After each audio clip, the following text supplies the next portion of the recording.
ओम साई राम, नमस्कार, प्रणाम। स्वागत है आप सभी का साई के दीवाने यूट्यूब चैनल पर। शिरडी में मार्च 2026 का प्रारंभ श्रद्धा और चुनौतियों के एक अनूठे मिश्रण के साथ हुआ, जहां एक और होली और रंग पंचमी जैसे रंगों के त्योहारों ने भक्तों के हृदय को आनंदित किया, वहीं दूसरी ओर पश्चिम एशिया में जारी सैन्य संघर्षों ने शिरडी के साईं प्रसादालय और स्थानीय अर्थव्यवस्था के सामने गंभीर संकट उत्पन्न कर दिया है। आइए आज पिछले 8-10 दिन की शिरडी डायरी को खोलते हैं, यहाँ की हर हलचल को जानते हैं।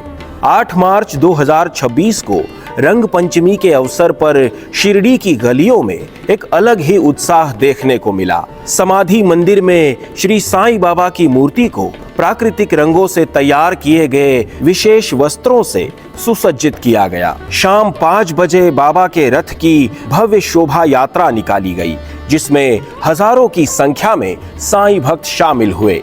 पिछले 10 दिनों में 2 ऐसे दान सामने आए जिन्होंने संस्थान के इतिहास में एक नया अध्याय जोड़ा। साईं बाबा संस्थान के पूर्व अध्यक्ष डॉक्टर सुरेश हावरे जी ने अपने जन्मदिन के अवसर पर साईं बाबा के चरणों में 310 ग्राम वजन के 6 नक्काशीदार सोने के ओम अक्षर अर्पित किए।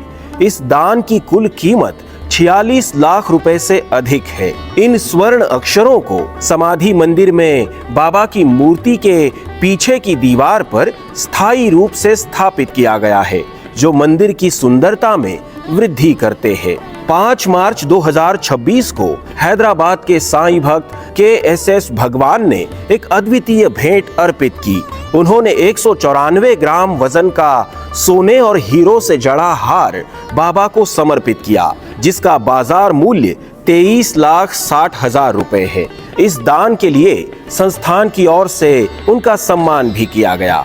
11 मार्च 2026 को 2 प्रमुख स्थानीय दान दर्ज किए गए। संस्थान के सेवानिवृत्त कर्मचारी श्री विलास कोते ने 3,35,000 रुपए मूल्य के 70 बोरे चने दान किए। इन चनों का उपयोग साईं प्रसादालय में भक्तों के लिए बनाए जाने वाली सब्जी में प्रसाद रूप में किया जाएगा। शिरडी के करीब पुंतांबा के भक्त श्री विलासराव दुर्गुड़े ने संस्थान के वाहनों के लिए 3 लाख रुपए मूल्य के 16 अपोलो टायर्स दान किए। संस्थान के पास एम्बुलेंस, बसें और कचरा प्रबंधन के कई वाहन हैं, जिनके रखरखाव में यह दान अत्यंत उपयोगी सिद्ध होगा। वर्तमान में भारत एक अभूतपूर्व रसोई गैस संकट से जूझ रहा है, जिसका सीधा असर शिरडी साईं मंदिर की विशाल भोजन व्यवस्था पर पड़ रहा है। LPG संकट की शुरुआत अमेरिका और इजराइल द्वारा ईरान पर किए गए हमलों के बाद हुई।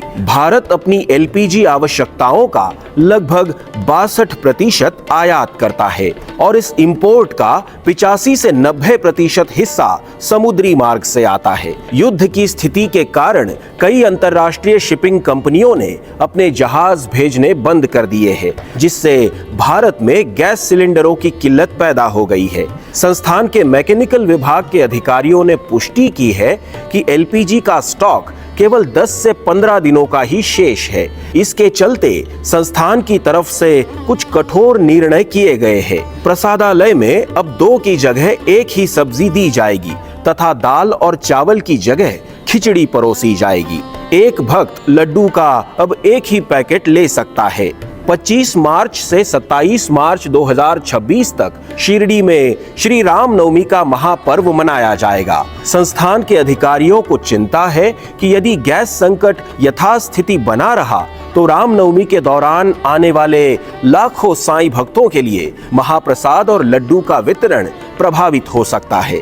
भीड़ की बात करें तो 24 से 28 मार्च के बीच शिरडी में अत्यधिक भीड़ रहने की संभावना है। मौसम का मिजाज बड़ा ही तल्ख है।